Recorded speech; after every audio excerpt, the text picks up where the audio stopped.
Hi, I'm attorney Greg Dell, and I'm here with attorney Alex Palamara. And Alex, today I want to talk about what does a long-term disability lawyer do? And it's a question that you probably get a lot from people that you see, friends, business professionals, and a lot of times people don't understand specifically what it is that we do in terms of this giant world of being lawyers. So, how do you see your job as a long term disability lawyer and explain what you do? Well, there's a few things I often have to clarify. Is that I'm not a disability attorney in the sense I'm not one of those attorneys that goes out and finds handicap spots that aren't, regulation size, or find, handicap or I guess wheelchair access ramps that aren't regulation and whatnot. We help people with disability insurance claims. People also get confused with us regarding Social Security disability attorneys, which we help people with Social Security disability attorneys, but we don't specialize in Social Security disability insurance claims. We specialize in group and individual disability insurance policy claims. So essentially, if you have an insurance policy for disability, we can help you with that claim. And that's what I do on a day in and day out basis, on a regular basis. That's all I do. I don't do anything else. I don't do personal injury. I don't do criminal law. All I do is disability insurance claims. And I've filed almost 1,000 appeals at this point. I've handled, I don't even know how many lawsuits. And that's what I do on a regular basis. I help people with applications, appeals, and lawsuits. That's my job. That's my life. Why is it that you developed a passion in terms of helping people that are disabled to go up against these multi-billion-dollar companies? Well, I decided to specialize in this type of law because, there's various fields you can specialize in. I found this little niche because, I saw people contacting us regarding disability insurance claims, saw them getting denied, and half the denials I just knew were BS. I knew the insurance companies were just, coming up with any reason to deny these people's claims. And I believed the people that gave me a call that they couldn't do their job, they couldn't do any job. They were suffering from whatever medical condition they were suffering from. And the insurance company was just, I see these denial letters and see, them highlighting, information from their medical records saying, one thing, and they highlight, something that seems supportive that the person can maybe get back to work or maybe sit for half an hour at a time. And then overlooking so much medical documentation that proves that the person's actually disabled. So I kind of, I just kind of fell into it and kind of enjoyed doing this type of work. Well, what's unique about your educational background, your life experiences that make you such a good long-term disability attorney? Well, first and foremost, I never went to medical school, but I grew up in a family of physicians. My doctor's a practicing physician. I guess he's been practicing since the 70s, still doing cases to this day. I know he had 3 surgeries last Sunday. Actually, I guess Sunday into Monday morning. After we had Sunday night dinner, he went to the hospital 11 o'clock, did a case that night, went right into his next 2 cases the next day, never went home to sleep. So I have a passion for medical issues as well. Didn't go to medical school. I took a different professional track in my life, but it kind of brought me back to the medical field in the sense that I assist people with the disability insurance claims. So half my life is gathering medical documentation and reviewing medical documentation, summarizing medical documentation, and using that medical documentation to prove to the insurance company that my client is disabled and should be paid benefits. And how do you think your experience as a former prosecutor or assistant state attorney puts you in a strong position to be an advocate for your clients? I've been through the fire. When you work at the state attorney's office, at least down here in South Florida where our main office is located, you're alone, and sometimes you're alone in a division. You handle, 200 cases, maybe 100 cases per day. You might have 20 trials set for that day. You don't know which case is going to trial. You have everything lined up, and there's 20 different defense attorneys coming at you. So you've kind of been thrown to the wolves. And I use that experience that if I can handle that scenario, I can handle these disability insurance companies that sometimes might treat you nicer than the criminal defense attorney. Sometimes they might treat you a little bit worse. But I've seen it all. I've seen I've been through many different trials. And my experience as a disability insurance attorney, the trials are a little bit different for the most part, but my experience doing jury trials and criminal trials, I brought right to this firm to utilize when we go to trial in our cases, or when we present motions for summary judgment on our cases, or even when I'm just filing an administrative appeal. I've done so much motion work as a criminal prosecutor for those years that this doesn't faze me at all. I'm ready for it. And what part of your job as a long-term disability attorney is the most satisfying for you?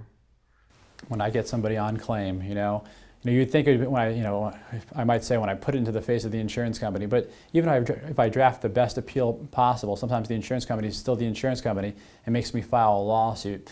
But when I prove to the insurance company that I get somebody on claim and they call me up and as excited as I can possibly be, thanking me so much for getting them on claim and getting their benefits reinstated, it really is rewarding. It's a good feeling.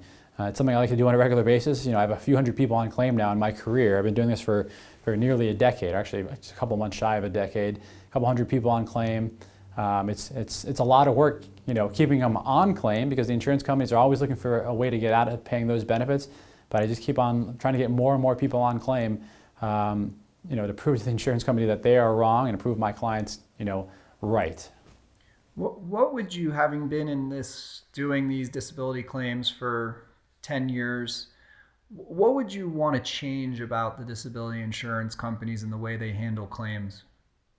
Well, the problem with the disability insurance company is, essentially it's the problem with the law. These group disability insurance policies, not all policies are going to be governed by this law, but the majority of them are, and they're governed by the ERISA laws, the Employee Retirement Income Security Act. One of my clients, I wish I could take credit for this, came up with a different acronym that it should stand for, the Employee Really Is Screwed Act, because the laws that govern these current claims, they really favor the insurance company. They make it very difficult for my clients to win. They take away the right to a jury trial for most of these policies.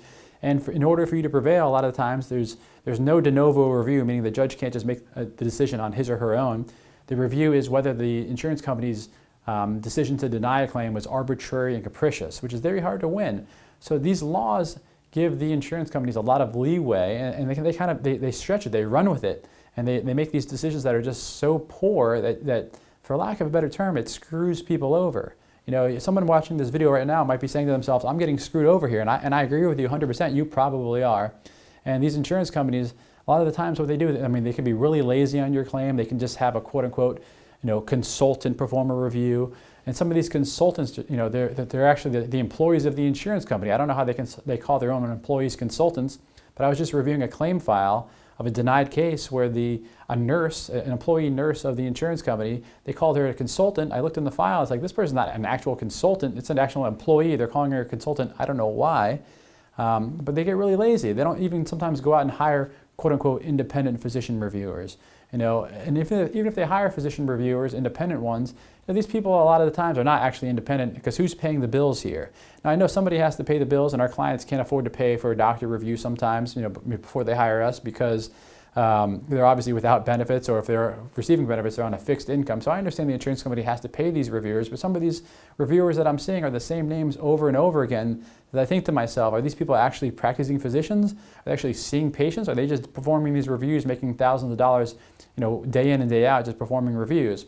On top of that, the insurance companies can be very lazy. They don't do independent medical examinations. They don't do functional capacity evaluations. Sometimes they do, but for the most part they don't. And they're just looking for a way out. They'll do surveillance of you to see if they can find any piece of video that they can, they say a picture's worth 1,000 words, but a video has to be worth more than that. And they might have you, walking your dog or going to the mall or going to, the shopping or going to, the grocery store for 5 minutes. And they just show you that 5 minutes, and they don't see what happens after those 5 minutes. How you went back inside your house and packed those groceries, and then you're down for the count for the next day or two. They take advantage of people. They take advantage of certain things. So I see that the law protects them, and we're trying to fight those laws and fight the insurance companies' decisions on a daily basis. It's what we like to do.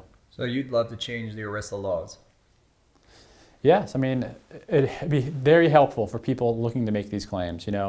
I'm not sure if it's a possibility. It'd take a tremendous undertaking. I understand kind of why the laws are written. The justification that I've heard from defense attorneys, from the attorneys that defend the insurance companies, and from the actual insurance companies themselves, that the laws allow the insurance companies to insure the masses. That's the reason why these policies are so affordable, is because these laws that give the insurance company all the leeway that they want on these claims. But there has to be a happy medium. You can't just, even though the policies are not that expensive for employers to buy for their employees, or for the employees to pay for out of their monthly paychecks, there has to be a happy medium where the insurance company there is a system of checks and balances here, but under the ERISA laws, it doesn't really seem to be a system of checks and balances. It just kind of seems that whatever the insurance company says goes, and it's very unfair, but that's why we found this little niche that we do. and we help people as much as we can.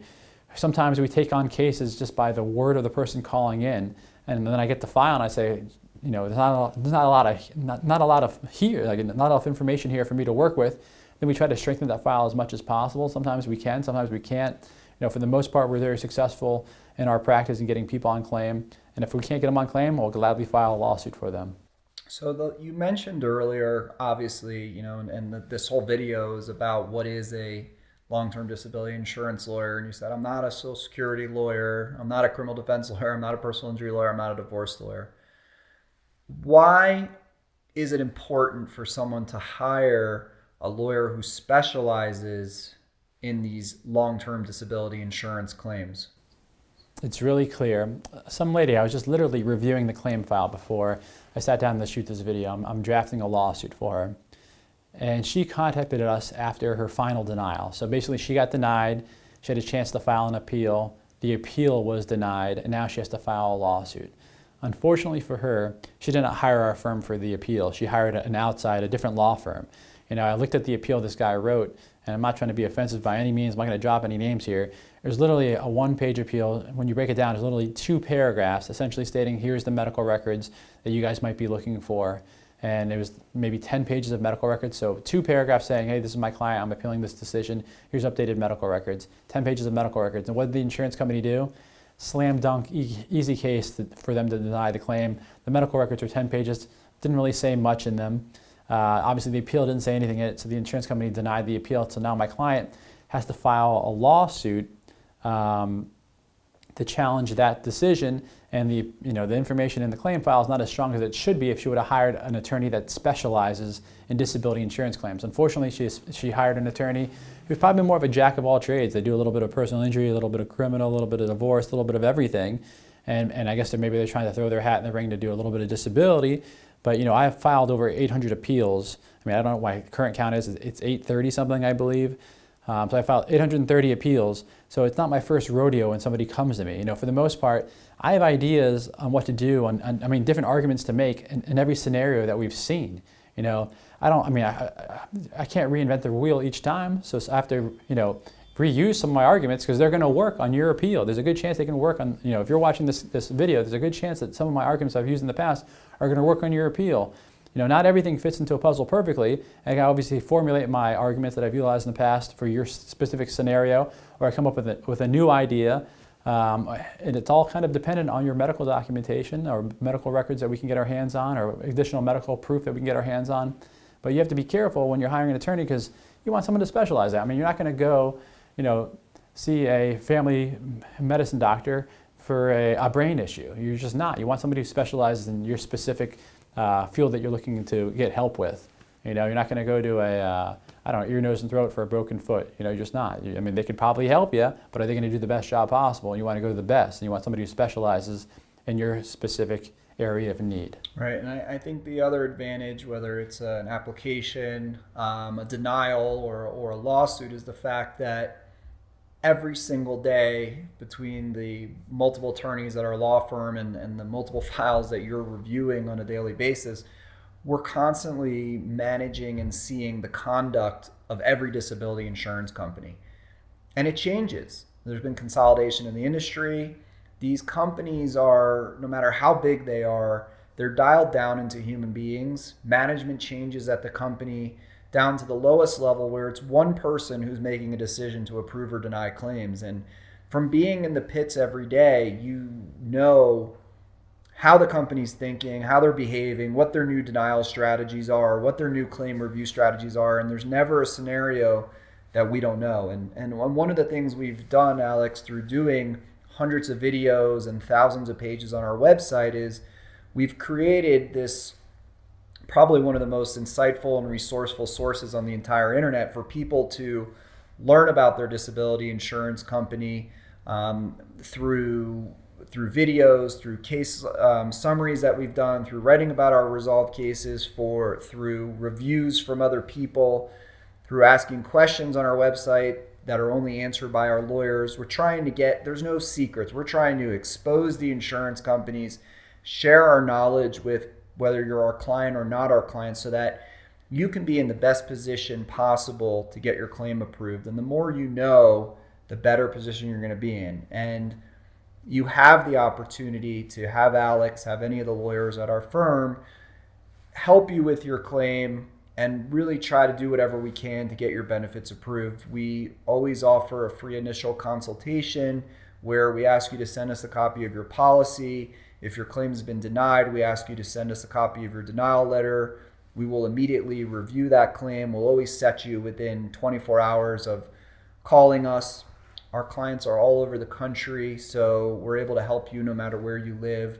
And we look forward to the opportunity to speak with you should you need us in the future. Thank you, Alex.